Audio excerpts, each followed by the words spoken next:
ভাঙড়ে পরপর বাইকে আগুন ধরিয়ে দেওয়া হয়। কলকাতা পুলিশকে আক্রান্ত হতে হলো। সেখানে একেবারে কলকাতা পুলিশের 5টা বাইকে যেভাবে আগুন ধরিয়ে দেওয়া হয়েছে, প্রিজন ভ্যানে ভাঙচুর চালানো হয়েছে, রাস্তায় উল্টে পড়ে রয়েছে প্রিজন ভ্যান, সেই ছবি আমরা দেখেছি। আমাদের ওদিকে সমীরণ পালও রয়েছে, সমীরণের কাছে যাব, ওদিকে অনির্বাণও রয়েছে, অনির্বাণের কাছে যাব। তার আগে একেবারে নিউজ রুম থেকে আমাদের প্রতিনিধি অতনু হালদার এই মুহূর্তে আমাদের সঙ্গে রয়েছেন। আমি প্রথমেই অতনুর কাছে যাব। অতনু, একদম যে প্রশ্নটা বারবার সামনে আসছে, ভাঙড় কলকাতা পুলিশের অধীনে, সেখানে এত পুলিশ মোতায়েন থাকা সত্ত্বেও কিভাবে এই পরিস্থিতি ঘটলো? দেখো, ভাঙড়ের ক্ষেত্রে যেটা সব থেকে বড় প্রশ্ন সেটা হচ্ছে, তুমি জানো যে এই ভাঙড়ে 2023 সালের পঞ্চায়েত ভোট, সেই যখন জুলাই মাসে পঞ্চায়েত ভোট হয়েছিল প্রায় 2 বছর আগে 2023 সালে, মনোনয়ন পর্ব থেকে একদম ভোট গঠন পর্ব অবধি প্রায় জুন মাস থেকে জুলাই মাস এবং তারপরে আগস্ট মাসের মাঝামাঝি, এই সময়টা জুন মাসের মাঝামাঝি থেকে প্রায় আগস্ট মাসের মাঝামাঝি 2 মাস ধরে টানা গন্ডগোল চলেছিল। মানে মাঝে মধ্যেই গন্ডগোল, আবার থামছে, আবার গন্ডগোল হচ্ছে, এবং মোট 7 জনের মৃত্যু হয়েছিল এই ভাঙড়ে। তো পঞ্চায়েত ভোটের সময় ভাঙড় রীতিমতো অগ্নিগর্ভ হয়ে পড়ে। পুলিশ দীর্ঘদিন ধরে সেই পরিস্থিতি সামাল দিতে পারেনি, এবং তারপরে বিভিন্ন প্রশ্ন ওঠে যে এটা কি রাজনৈতিকভাবে সদিচ্ছার অভাবে ভাঙড়ে এই পরিস্থিতি সামাল দেওয়া যাচ্ছে না, নাকি পুলিশের অদক্ষতার অভাবে, অদক্ষতার জন্য এই পরিস্থিতি সামাল দেওয়া যাচ্ছে না। এবং তারপর সিদ্ধান্ত হয় ভাঙড়কে কলকাতা পুলিশের হাতে তুলে দেওয়া হবে। 2024 সালের জানুয়ারি মাসে ভাঙড়কে কলকাতা পুলিশের হাতে তুলে দেওয়া হয়, এবং তারপর থেকে পুরো ভাঙড় এলাকাটাকে ধরে একটা ডিভিশন তৈরি করে সেই এলাকার দায়িত্ব কলকাতা পুলিশ হাতে তুলে নেয়। এখন আজকে যেটা হয়, নৌশাদ সিদ্দিকীর আজকে একটা এই ওয়াকফ আইন বিরোধ, তার প্রতিবাদে একটা প্রোগ্রাম ছিল কলকাতার ধর্মতলায়।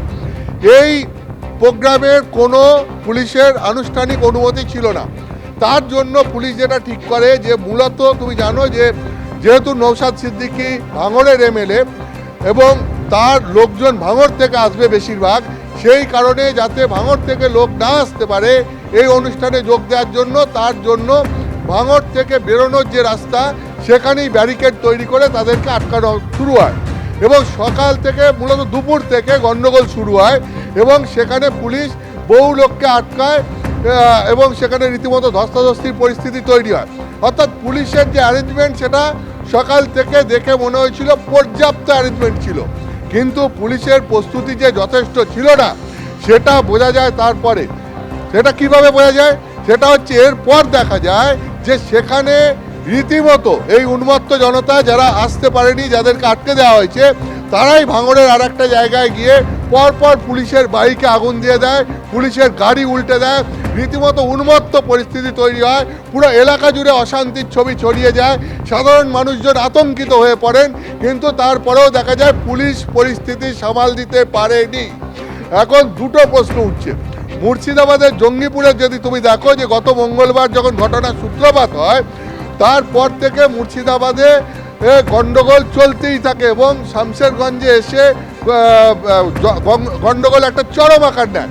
এখন সেই ক্ষেত্রে প্রশ্ন উঠেছিল যে পুলিশ যদি প্রথম থেকেই সক্রিয় ভূমিকা নিত, জঙ্গিপুরের ঘটনার পর থেকেই যদি সক্রিয় ভূমিকা নিত, তাহলে এই গন্ডগোল আস্তে আস্তে অশান্তি এইভাবে ছড়িয়ে পড়তো না। তাহলে পুলিশ সক্রিয় ভূমিকা মুর্শিদাবাদের ক্ষেত্রে নিল না কেন?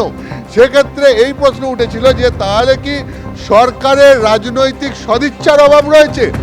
সেই কারণেই কি জঙ্গিপুরের ঘটনার পরেও পুলিশ প্রশাসন কঠোরতম ব্যবস্থা নিল না, যেটা শেষ পর্যন্ত নিল হাইকোর্টের নির্দেশের পর? এই প্রশ্ন মুর্শিদাবাদের ক্ষেত্রে উঠছে।